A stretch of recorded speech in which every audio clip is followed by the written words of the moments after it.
You are listening to The Shadow of Islam, a new perspective. Join us as we discover the Islamic dilemma, the deceptions and false teachings of Islam, so that you can be more equipped to present the gospel of Jesus Christ to this faith group.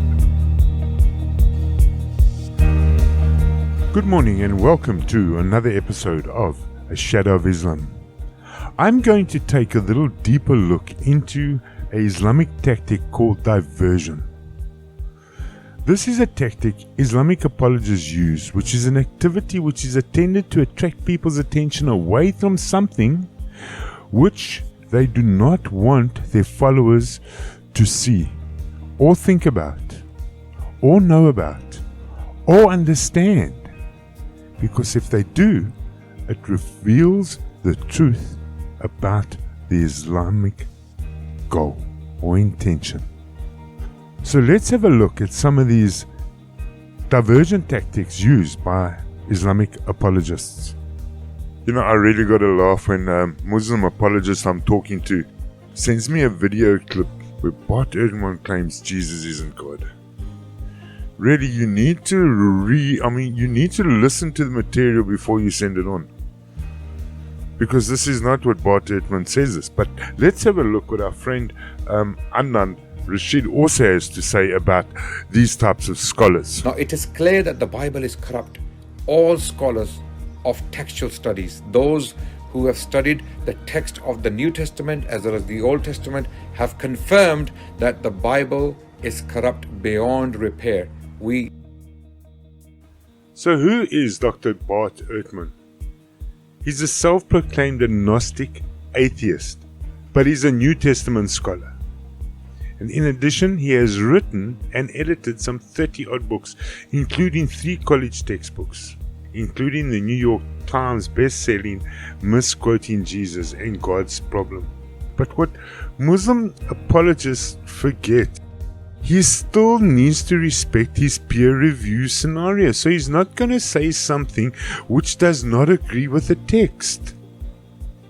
And I want you to note, his point here is, Jesus only claimed to be God in the book of John. The way it works is that you do find Jesus calling himself God in the Gospel of John, our last Gospel.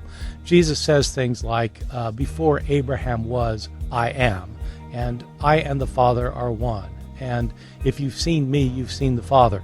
These are all statements that you find only in the Gospel of John. So here we have Dr. Bart Ehrman, an agnostic atheist, confirming that an eyewitness account claims that Jesus Christ is God in the book of John.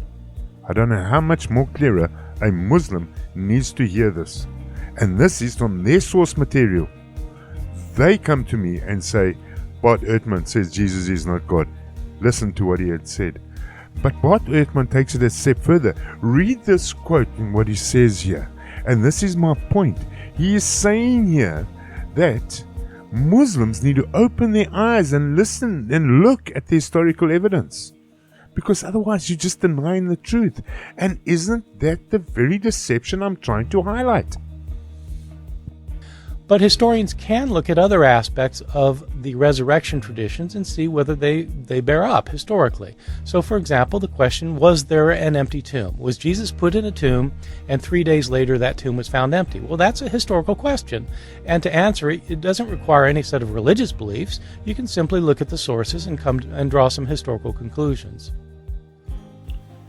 The next quote Dr. Ehrman has, which also deals with one of the very fundamental claims Muslims like to have, that Jesus didn't speak English, so he can't be God.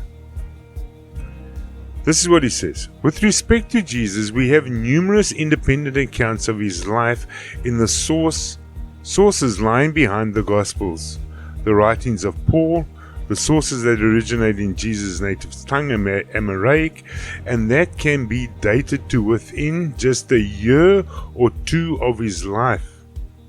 Before the religion moved to convert pagans in droves, historical sources like that are pretty astounding.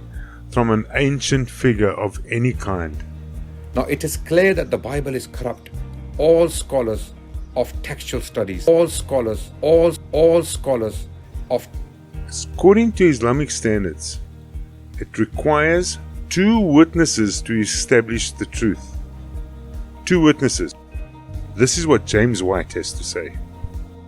If we are monotheists, then Jesus can only be God with a capital G, truly worthy of being called theos, worshipped as God, acknowledged as our true creator, and identified as Yahweh, the one true God.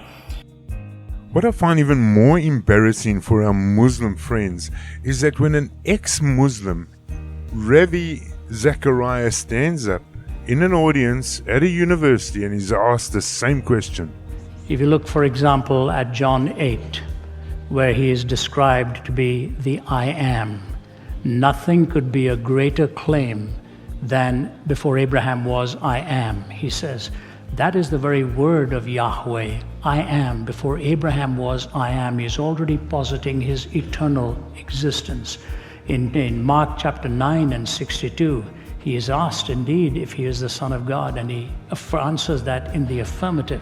When in John chapter 20, when Thomas comes to him and reaches and touches his side, ho kurios mu, ho theos mu, my Lord and my God. In Matthew 16, where Peter is talking to Jesus and Jesus says, who do men say that I am? And he posits the possibility of Elijah, John the Baptist. He says, who do you say that I am? Thou art the Christ, the Son of the living God. He said, blessed are you, Simon. Flesh and blood has not revealed this to you, but my Father who is in heaven. If you go on to John 18, where he is standing in front of Pontius Pilate, the very claim that he makes, are you the king then? And he says to Pilate, who's put this question to you, or are you asking this question of your own? And finally he looks at him and says, you're right in saying that I'm a king, but my kingdom is not of this world. So if you look at Mark 9, if you look at Matthew 16, if you look at John 8, John 20, and the biggest question you have is, why was he crucified? He was crucified because he claimed to be the very Son of God. By contrast, let me put this to you. When Muhammad started receiving a revelation, he didn't even know what was happening. He claimed to be receiving all this revelation, and he went back and told his wife what was happening. She said, the angel is telling you something, go and listen. So he had no self-awareness of what was going on. Jesus knew exactly who he was. Before Abraham was, I am. Flesh and blood is not revealed to you, but my Father in heaven is in heaven, that I am the Christ, the Son of the living God. So it's not just the I am the way and the truth and the life. He claims to be pre-existent before any human being, and that is only an attribute of the divine.